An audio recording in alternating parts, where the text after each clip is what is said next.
Neat paper leak కావడము చాలా బాధాకరమైన విషయం. 20 లక్షల పైగా విద్యార్థులు సిద్ధమయ్యే పరీక్షలకు సిద్ధమవుతున్న సమయంలో నీట్ పేపర్ లీక్ సమాచారం బయటకు రావడం, వెంటనే ప్రభుత్వము పరీక్షను అప్పుడు రద్దు చేసి మళ్ళా వాయిదా వేయడము, వాయిదా వేసిన తర్వాత 20 లక్షల పైగా మళ్ళా నీట్ పరీక్షకు హాజరయ్యి 11 లక్షల మందికి పైగా అర్హత సాధించారు. 720 మార్కులకు 715 తెచ్చుకొని టాపర్స్గా నిలిచిన వాళ్ళు ఉన్నారు. ఒక బాధ్యతాయుత గల ప్రభుత్వము, కేంద్ర ప్రభుత్వము ఎటువంటి చర్యలు తీసుకోవాలో అవన్నీ చర్యలు తీసుకున్నారు. కానీ పార్లమెంటు ప్రారంభోత్సవం సందర్భంగా ఢిల్లీ మహానగరంలో పార్లమెంటు దగ్గర కొన్ని దురదృష్టకరమైన సంఘటనలు జరిగాయి. ఇవి అందరూ కూడా బాధపడుతున్నారు ఈ సంఘటనల పట్ల. ప్రధానమంత్రి నిన్నటి రోజున ట్వీట్ చేశారు. వారు ఈ దేశానికి యువకులు, యువశక్తి ఆధారపడింది దేశ భవిష్యత్తు మీద. యువశక్తిని మేము అర్థం చేసుకోగలము, విద్యార్థి శక్తిని అర్థం చేసుకోగలము. నీట్ పేపర్లకి లీక్ చేసిన వారిని ఎవరిని వదలము. ఇప్పటికే 13 మంది జైల్లో ఉన్నారు.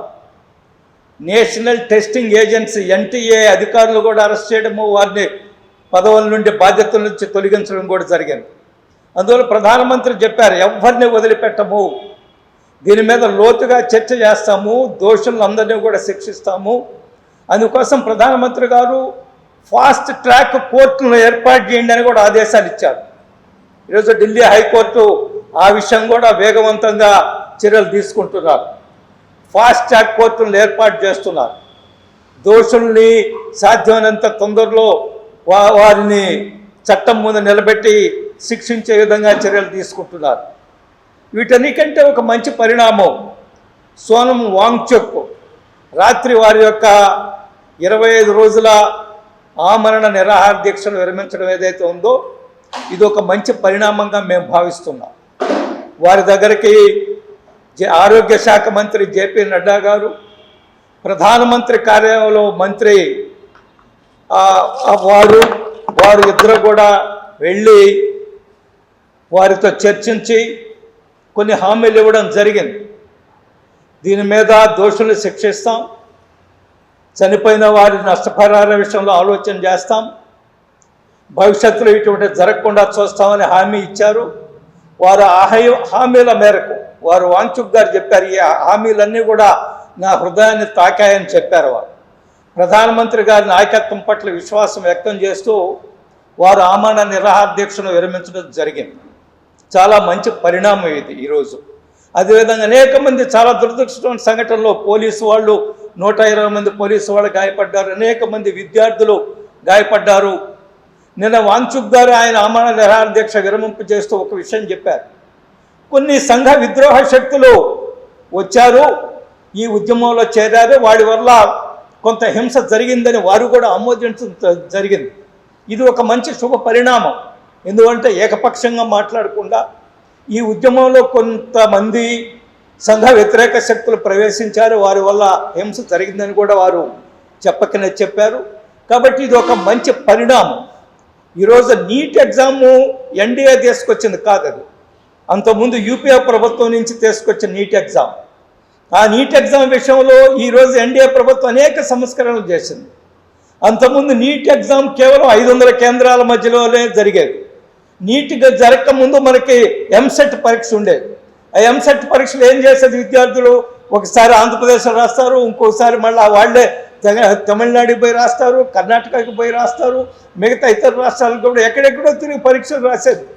కానీ NDA ప్రభుత్వం వచ్చిన తర్వాత అనేక సంస్కరణలు తీసుకొచ్చి నీట్ ఎగ్జామ్ విషయంలో ఇబ్బందులు లేకుండా, విద్యార్థుల తల్లిదండ్రులకు ఇబ్బందులు లేకుండా, అదే సమయంలో కోచింగ్ మాఫియాలకు కూడా ఫుల్ స్టాప్ పెట్టే విధంగా నీట్ పరీక్షను చాలా పకడ్బందీగా జరపాలని అనేక సందర్భాల్లో నీట్ పరీక్ష పకడ్బందీగా జరపడం జరిగింది. 500 సెంటర్ల నుంచి ఈరోజు 5000 కేంద్రాల్లో నీట్ పరీక్ష జరుగుతుంది భారతదేశం మొత్తం మీద. అదే సమయంలో 5,000 కేంద్రాలున్నా కాకుండా 13 భాషల్లో నీట్ పరీక్ష జరుగుతుందండి. 13 భాషల్లో. ఇంతకుముందు మనం ఎంసెట్ రాస్తే ఒక భాషలోనే రాస్తుండేది మనం. కానీ ఈరోజు 13 భాషల్లో నీట్ పరీక్ష ప్రాంతీయ భాషల్లో. ఇది అందరం కూడా అనుకూలమైంది. కేవలం ఇంగ్లీష్ కాకుండా ప్రాంతీయ భాషల్లో నీట్ ఎగ్జామ్ జరుగుతుంది, పకడ్బందీగా జరుగుతుంది. మొన్నటి రోజున ఏమైంది, ఆ నీట్ పరీక్ష లీక్ తర్వాత కొన్ని సంస్కరణలు తీసుకురావాలా, దీన్ని లీక్ కాకుండా చేయడం కోసము మనం ఆన్లైన్ ఎగ్జామ్ జరపాలా. జేఈఈ ఆన్లైన్ ఎగ్జామ్ జరుపుతుంటారు, ఎక్కడా కూడా పేపర్ లీక్ కాదు అనే ఉద్దేశంతో ఆన్లైన్ ఎగ్జామ్ కోసం ప్రయత్నం చేయడము. కానీ సమయం సరిపోవడం వల్ల 20 లక్షల మందికి పైగా ఈ ఆన్లైన్ ఎగ్జామ్లో పాల్గొనే విధంగా చేయాలంటే సాంకేతిక పరిజ్ఞానాన్ని పెంచాల్సి ఉంటుంది, అందువల్ల లోతుగా ఆలోచించాల్సి ఉంటుంది. కాబట్టి వచ్చే సంవత్సరం నుంచి ఆన్లైన్ ఎగ్జామ్ జరుపుదాము, జేఈఈ తరహాలో జేఈఈ మోడల్ని కేంద్ర ప్రభుత్వం కూడా ఒక నిర్ణయం తీసుకున్నా తెలిస్తే ఎటువంటి లీకులు కూడా ఉండవు. కాబట్టి సంస్కరణలో భాగంగా అది కూడా చేస్తున్నారు. ఈరోజు అనేక మంది విద్యార్థుల కుటుంబాలు చాలా సంతోషంగా ఉన్నారు. నీట్లో వారి యొక్క అర్హత సాధించిన వాళ్ళు. ఆత్మహత్యలు జరిగాయి, చాలా బాధాకరమైన విషయం. దీని విషయంలో కేంద్ర ప్రభుత్వం చాలా సానుభూతిగా స్పందించింది. అందరికీ నష్టపరిహారము లేదా వారి యొక్క భవిష్యత్తుని ఏ విధంగా చూడాలని హామీ కూడా ఇవ్వడం జరిగింది. అదే సమయంలో ఈరోజు ఒక పేపర్ లీకేజీని కొత్త విషయం ఏం కాదు, మనకిది అనేక సందర్భాల్లో జరిగింది. యూపీఏ గవర్నమెంట్ ఉన్న 10 సంవత్సరాల్లో పేపర్ లీకేజీలు చాలా భయంకరంగా జరిగాయి. యూపీఏ ప్రభుత్వం ఉన్న 10 సంవత్సరాల్లో 64,000 మందికి పైగా విద్యార్థులు ఆత్మహత్య చేసుకున్నారు. ఇది నేను చెప్పేది కాదు, మీరు ఒకసారి గూగుల్కి వెళ్ళి 2014 నుంచి 24 మధ్య ఎంతమంది విద్యార్థులు ఈ దేశంలో అనేక కారణాల వల్ల, అది పేపర్ లీక్ వల్ల కానివ్వండి, లేదా ఇంట్లో ఒత్తిడి వల్ల, లేదా చదువు ఒత్తిడి వల్ల కానివ్వండి, అనేక మంది విద్యార్థులు ఆత్మహత్య చేసుకున్నారు. దాన్ని ఒకసారి మీరు గూగుల్కి వెళ్ళి మీరు గూగుల్ చేయండి, ఎంతమంది విద్యార్థులు ఆత్మహత్య చేసుకున్నారు 2004 నుంచి 14 వరకు 10 సంవత్సరాలు 64,000 మందికి పైగా విద్యార్థులు. చాలా బాధాకరమైన విషయం. అందువల్ల కేంద్ర ప్రభుత్వం చాలా ప్రోయాక్టివ్గా ఉంది. విద్యార్థుల భవిష్యత్తును కాపాడడం కోసం మోడీ గారు చిత్తశుద్ధితో ఉన్నారు. అందువల్ల వచ్చే సంవత్సరం నుంచి నీట్ ఎగ్జామ్ను కూడా ఆన్లైన్ చేసే ప్రయత్నంలో సాంకేతిక పరిజ్ఞానాన్ని పెంచుతున్నారు. కాబట్టి భవిష్యత్తులో ఎటువంటి ఎగ్జామ్ లీక్ కాదు అని మనం చాలా స్పష్టంగా అనుకోగలము.